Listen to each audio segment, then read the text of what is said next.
ரிஷபராசிக்கு கடந்த வருடங்கள்லாம் மிகப்பெரிய சேலஞ்சிங்கான ஒரு வருடமா இருந்தது. கடந்த வருடத்திலிருந்தே அவங்க வந்து எப்போ எங்களுக்கு விடிவு காலம் பிறக்கும்னு காத்துட்டு இருக்கீங்க. ஸோ உங்களுக்கு இந்த சனிப்பெயர்ச்சி எப்படி ஒரு வளத்தை ஏற்படுத்துது? நிச்சயமா இந்த ரிஷபராசி பல டைம் பார்த்தீங்கன்னா, சார் எல்லாருமே நல்லா இருக்குங்கிறாங்க, ஏன் நடக்கல? குரு பயிற்சி நல்லா இருக்குங்கிறீங்க, நடக்கல. ஏன் சார் எல்லாமே கண்ணுக்கு முன்னாடி நிற்கிறது, நடக்கல? இது மாதிரி பல கேள்விகள்ங்க. வருமான ரீதியாகவும் கேட்குறாங்க, சொத்து ரீதியாகவும் கேட்டாங்க, பிஸ்னஸ் ரீதியாக படாத ராசி. சந்திரன் உச்சம் இந்த ராசியில் பிறக்கும் போதே உச்சம் பெற்றீங்க. இதோட தர்ம கர்மாதிபதி யோகம் இயற்கையாக பெற்றவங்க 19ஆம் 10. இப்போ 9-10 வந்து இப்போ 11ஆம் இடத்துக்கு வரார். முதல்ல நல்ல விஷயம், நீங்கள் தவற விட்ட வாய்ப்புகள், எண்ணிய எண்ணங்கள் அனைத்தும் நிறைவேறும். இருக்கிறவங்க, +2 இருக்கிறவங்க, காலேஜ் போகிறவங்க, சார் இப்போ மெரிட், அதாவது என்ன சப்ஜெக்ட் எடுக்கலாம், +1 +2 எடுக்கலாம், பயாலஜியாக அந்த மாதிரி. காலேஜ் போகிறவங்களுக்கு சார் எடுத்த படிப்புக்கே வேலை கிடைக்குமா? எடுக்கிறது ஒன்று, படிக்கிறது ஒன்று.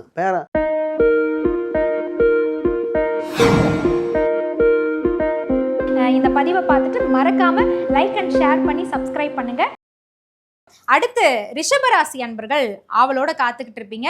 ரிஷபராசிக்கு கடந்த வருடங்கள்லாம் மிகப்பெரிய சேலஞ்சிங்கான ஒரு வருடமா இருந்தது. கடந்த வருடத்திலிருந்தே அவங்க வந்து எப்போ எங்களுக்கு விடிவு காலம் பிறக்கும்னு காத்துட்டு இருக்கீங்க. ஸோ உங்களுக்கு இந்த சனிப்பெயர்ச்சி எப்படி ஒரு வளத்தை ஏற்படுத்த போகுதுன்னு சார் கிட்ட கேட்கலாம். நிச்சயமா இந்த ரிஷபராசி பல டைம் பார்த்தீங்கன்னா, சார் எல்லாருமே நல்லா இருக்குங்கிறாங்க, ஏன் நடக்கல? குரு பயிற்சி நல்லா இருக்குங்கிறீங்க, நடக்கல. ஏன் சார் எல்லாமே கண்ணுக்கு முன்னாடி நிற்கிறது, நடக்கல? இது மாதிரி பல கேள்விகள்ங்க. வருமான ரீதியாகவும் கேட்குறாங்க, சொத்து ரீதியாகவும் கேட்டாங்க, பிஸ்னஸ் ரீதியாக படாத பாடுபட்டது. ஏன்னா இந்த ராசிக்கு சுகஸ்தானத்தில் பாதித்தது. 4ஆம் இடத்தை சனி பகவான் பார்க்கும்போது சுகத்தை மாற்றினது, வீடு இடம் வாங்கும்போது இந்த மாதிரி நிறைய மாறுதல் கொடுத்தது. பொதுவாக இந்த காலகட்டத்தில் என்னென்னா, உங்கள் ராசிக்கு 11ஆம் இடம் லாபத்தில் வருகிறார் சனி பகவான். அப்போ லாப சனீஸ்வரர் வந்துட்டாலே நமக்கு நிச்சயமாக வரும். அதாவது சனி பகவான் மாதிரி கொடுக்குற அம்சமும் இவர் தாங்க. அப்போ இந்த ராசிக்கு இயற்கையாகவே உச்சத்தில் பிறந்தவங்க இந்த ரிஷபம். ஏன்னா இந்த ராசி சந்திரன் உச்சம் இந்த ராசியில் பிறக்கும் போதே உச்சம் பெற்றீங்க. இதோட தர்ம கர்மாதிபதி யோகம் இயற்கையாக பெற்றவங்க 19ஆம் 10. இப்போ 9-10 வந்து இப்போ 11ஆம் இடத்துக்கு வரார். முதல்ல நல்ல விஷயம், நீங்கள் தவற விட்ட வாய்ப்புகள், எண்ணிய எண்ணங்கள் அனைத்தும் நிறைவேறும் காலகட்டம்.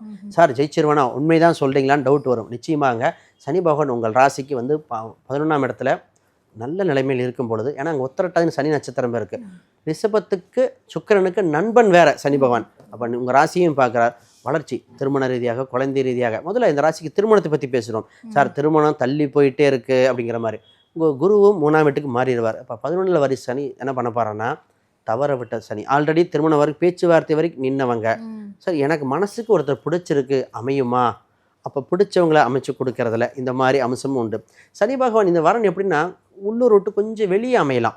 சார் கொஞ்சம் தொலைதூரமாக வருது, அசலில் வருது, வேறு மாநிலத்தில் வருது, இந்த மாதிரி. இந்த ரிஷபத்துக்கு இந்த சனி தான் ஒரு யோகத்தை கொடுக்குறாரு. என்னென்னா 9ஆம் அதிபதியே இவராக இருக்கும்போது, சார் முதல் திருமணம் கொஞ்சம் கசப்பாயிருச்சு, 2வது திருமணம் எங்களுக்கு இருக்கா இல்லையா, ஆணோ பெண்ணோ, இந்த குழந்தைய வச்சுக்கிட்டு இது மாதிரி பல கஷ்டம் இருக்குது. அவங்களுக்கு ஒரு திருமண வாழ்க்கைக்கு ஒரு உகந்ததாக இருக்காருன்னு சொல்லும்போது தாங்க அவ்வளோ வளர்ச்சி. வாழ்க்கையில் சனீஸ்வர பகவான் வந்தது நன்றின்னு சொல்கிற அளவுக்கு இவங்க அவ்வளோ யோகத்தை கொடுத்துட்றாரு.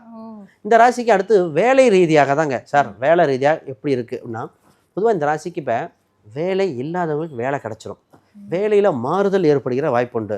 சார் சம்பள உயர்வு கிடைக்குமா, ப்ரொமோஷன் கிடைக்குமா? நிச்சயமாக சம்பள உயர்வு உண்டு, ப்ரொமோஷன் இருக்கும். வெளிநாட்டு வகை கடல் கடந்து செல்ல இந்த ராசிக்கு வாய்ப்பு உண்டு. இந்த ராசியில் மீடியா சம்மந்தப்பட்ட துறையில் நிறைய பேர் இருப்பாங்க.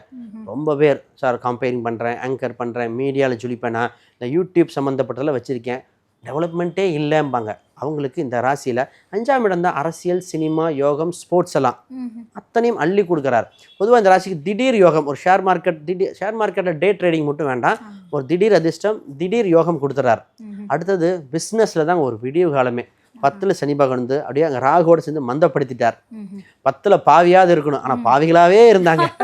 இப்போ என்ன பண்ணுறாரு, ராகு மட்டும் இருக்கிறனால சார் பிரம்மாண்டம் விருத்தி பண்ணுறது, பெரிய லெவலில் சிந்தனைகள் பண்ணுறது, இன்வெஸ்ட்மெண்ட் பண்ணி அடுத்தடுத்த ஸ்டெப்பை நோக்கி பண்ணுறதுக்கு, வெளிநாடு தொடர்பு, வெளியூர் தொடர்புகள், புது முயற்சிகள், தந்தை என்ன செய்தாரோ அதே மாதிரி அந்த தொழில் வகைகள் நல்லாயிருக்கு.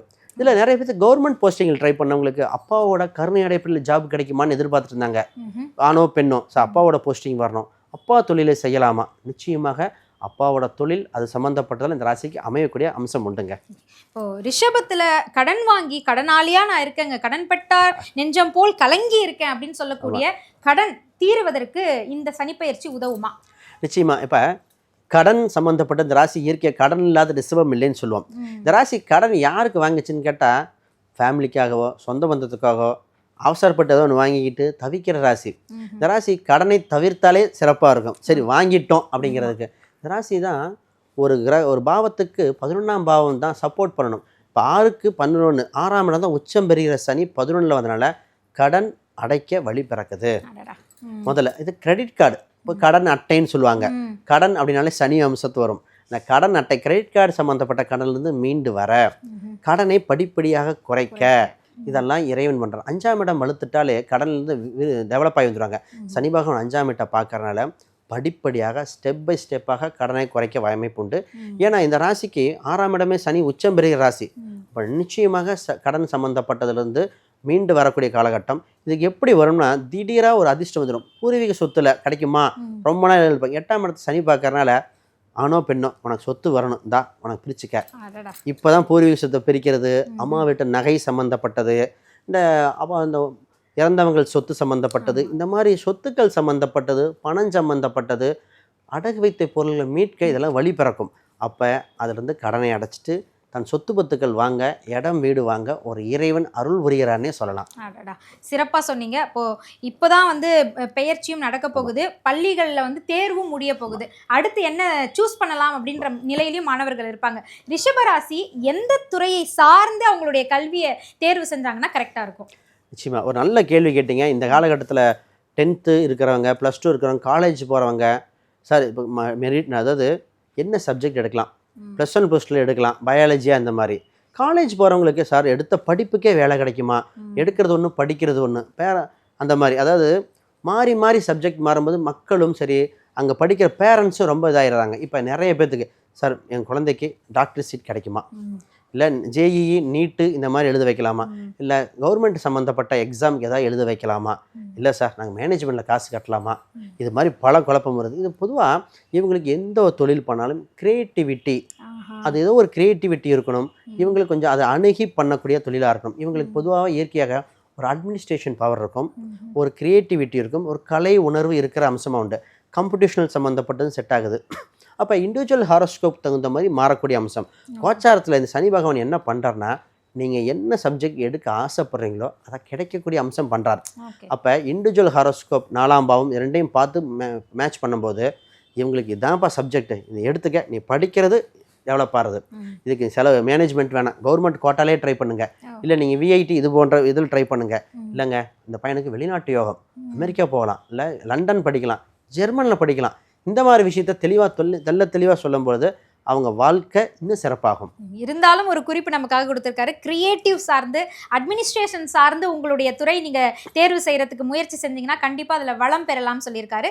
இந்த சனி பயிற்சிக்கு என்ன மாதிரியான ஆலயங்களுக்கான பரிகாரங்கள் செய்யலாம், வாழ்வியல் பரிகாரம் செய்யலாம்? நிச்சயமாக இப்போ இவங்களுக்கு ஃபஸ்ட்டு வாழ்வியல் பரிகாரம் கொடுத்துடலாம். இப்போ சனி பகவான் 11ல் வந்துட்டார். இப்போ இவங்க இயற்கையாகவே லாப சனியாகவும் இருக்கார். முதல்ல இவங்க பண்ண வேண்டிய ஃபஸ்ட் பரிகார விஷயமே என்னென்னா, இவங்க வீடையும் தொழில் பண்ணுற இடத்தையும் ரொம்ப சுத்தமாக வைத்து கொள்ளணும். வஸ்திர தானம், இவங்க ஏதோ ஒரு அம்மன் ஆலயத்துக்கோ, அதாவது காவல் தெய்வம் அந்த மாதிரி, அதாவது சிறு தெய்வங்களாக இருக்கிற அந்த மாதிரி இருக்கிற காவல் தெய்வத்துக்கு ஒரு ஆடையை கொடுத்தோம், இல்லை ஒரு ஏழை எளிய மக்களுக்கு ஆடைகள் இந்த மாதிரி தானமாக கொடுக்கும் பொழுது இவங்களுக்கு என்ன ஆகுதுன்னா, அந்த சனியோட அம்சம் இவங்களுக்கு யோக சனியாக மாறிடுது. அப்போ நிச்சயமாக இது வாழ்வியல் பரிகாரமாக மாறிடுது. இதே கோயில் பரிகாரமாக, இந்த கோயில் பரிகாரம் ஏன் வாழ்வியல் பரிகாரம் கொடுக்குறேன்னா, திருமண தடைகள் நீங்க, கடன்லேருந்து மீண்டு வர, குடும்பத்தில் ஒற்றுமை அதிகரிக்க. சார் அப்பாவுக்கு உடம்பு சரியில்லை, காசு செலவாயிட்டே இருக்குது, அம்மாவுக்கு உடம்பு சரியில்லை, காசு விரயமாயிட்டே இருக்குது, வெளிநாட்டுகள் பல ட்ரை பண்ணி விரயமாச்சு, காசு கொடுத்து ஏமாந்துட்டேன், இந்த மாதிரி வாய்ப்புகள் எதுவும் வராமல் நல்லபடியாக இருக்கும் சார் அப்படின்னு சொல்கிறதுக்காக இவங்களுக்கு பார்த்திங்கன்னா பழமுதிர்ச்சோலை, இந்த முருகர் சன்னதிக்கு பின்னாடி இருக்கிற சனீஸ்வரருங்க, அந்த சன்னதியில் வழிபாடு பண்ணும் பொழுது இவங்களுக்கு தடைகள் தவறவிட்ட வாய்ப்புகள், புதிய எண்ணங்கள் புதுப்பிக்க அவ்வளோ சிறப்பான அம்சமாக இருக்குது. இதில் நிறைய பேத்துக்கு திருமணம் சம்மந்தப்பட்ட அம்சம் இருக்குது. ஏன்னா திருமணத்துக்கு மங்களகாரம் முக்கியம். முருகர் கோயிலில் இருக்கிற அந்த சன்னதிக்கு போகும்போது மங்கள காரியங்கள் அனைத்தும் நடக்குது. இடம் வீடு சொத்து அமைய, மன மகிழ்ச்சி அமைய இந்த ராசிக்கு அமோகமாக இருக்குது. இப்போ நிச்சயமாக இந்த ரிஷப ராசி ஜெயிக்க போகிறாங்கன்னு சொல்லலாம். கடன் நிவர்த்தியாகி ரிஷபராசி அன்பர்கள் வந்து நிம்மதியான உறக்கத்தை இந்த வருடத்திலிருந்து நீங்க தொடங்க போறீங்க அப்படிங்கிறத ரொம்ப அற்புதமா அவர் உங்களுக்காக எடுத்து சொல்லியிருக்காரு. குறிப்பா பழமுதிர் சோலையில இருக்கக்கூடிய பின்புறத்துல முருகன் பெருமானுக்கு பின்புறத்துல இருக்கக்கூடிய சனீஸ்வரரை நீங்க வழிபடணும் அப்படின்னு சொல்லியிருக்காரு. இந்த பரிகாரத்தையும் மேற்கொள்ளுங்க. வஸ்திர தானம் செய்து வாழ்வியல் பரிகாரத்தையும் செய்து நீங்கள் வளம் பெற வேண்டும் என்று மனதார வாழ்த்துகிறோம். மிக்க மகிழ்ச்சி. 12 ராசிக்குரியவர்களுக்குமே உங்களுக்கு திருமண பொருத்தம் பார்க்கணும், இல்ல காதல் வெற்றி அடையணும், இல்லைன்னா கல்வியில எந்த துறையை நீங்க சூஸ் பண்ணலாம், இப்படி உங்களுக்கு இருக்கக்கூடிய பல சந்தேகங்களுக்கு சரியான ஒரு ஜோதிட ஆலோசகரை நீங்க அணுகும் பொழுதுதான் அது சரியான வழிகாட்டுதலா மாறும். அப்படிப்பட்ட ஒரு சரியான ஜோதிட ஆலோசகரை நம்மளுடைய ஆர்த்தி விலாக் மூலமா உங்களுக்கு நாங்க வந்து தொடர்ந்து கொடுத்துட்டு இருக்கோம் நினைக்கும் பொழுது ரொம்ப மகிழ்வா இருக்கு. ஸ்ரீ சுபம் விஜயகுமார் அவர்கள் ஜோதிட சிரோன்மணி, டாக்டர், முனைவர் பட்டம் பெற்றவர். இவரிடம் வந்து நிறைய பேர் அவங்களுடைய குடும்பத்தினுடைய கஷ்டங்களை வந்து சொல்லி அந்த கஷ்டத்திலிருந்து விடுபட்டவர்கள் வந்து ஏராளமான நபர்களை நான் மீட் பண்ணியிருக்கேன். நமக்கே வந்து நம்மளுடைய விளாக் மூலமா பல தகவல்களை கொடுத்துட்டு இருக்காரு. ஸோ உங்களுக்கு ஏதேனும் சந்தேகங்கள் இருக்கு, இல்லை இவரை நீங்க பிரைவேட்டா தனியா மீட் பண்ணணும், உங்களுடைய ஜாதக ரீதியா கட்ட ரீதியா நீங்க வந்து மாற்றங்களை பார்க்கணும் அப்படின்னு நினைச்சீங்கன்னா நாங்கள் உங்களுக்கு நம்பர் கொடுக்குறோம். நேரடியாக நீங்க அவரை காண்டாக்ட் பண்ணி அப்பாயின்மெண்ட்ஸ் ஃபிக்ஸ் பண்ணிட்டு நீங்க போகலாம். கண்டிப்பா அவர் உங்களுக்கு வாழ்வியல் ரீதியான பரிகாரமும் கொடுப்பாரு. ஆன்மீக ரீதியா உங்கள் ஜாதகத்திற்கு ஏற்ற ஆலயங்களை உங்களுக்கு எடுத்து சொல்லுவாரு. நிச்சயமா அந்த பலன்கள் உங்கள் வாழ்க்கைக்கு வெற்றியை தேடித்தரும். இந்த பதிவு உங்களுக்கு நிச்சயமா பலன் கொடுத்துருக்கோங்க. இது எல்லாமே உங்களை பாசிட்டிவா கொண்டு போறதுக்கு தான், வழி நடத்துறதுக்கு தானே தவிர பயமுறுத்த கிடையாது. அதனால சனி பயிற்சின்னு யாரும் பயப்பட வேண்டாம். பாசிட்டிவா இருங்க. லைக் பண்ணுங்க, ஷேர் பண்ணுங்க, மறக்காம சப்ஸ்கிரைப் பண்ணுங்க. நன்றி.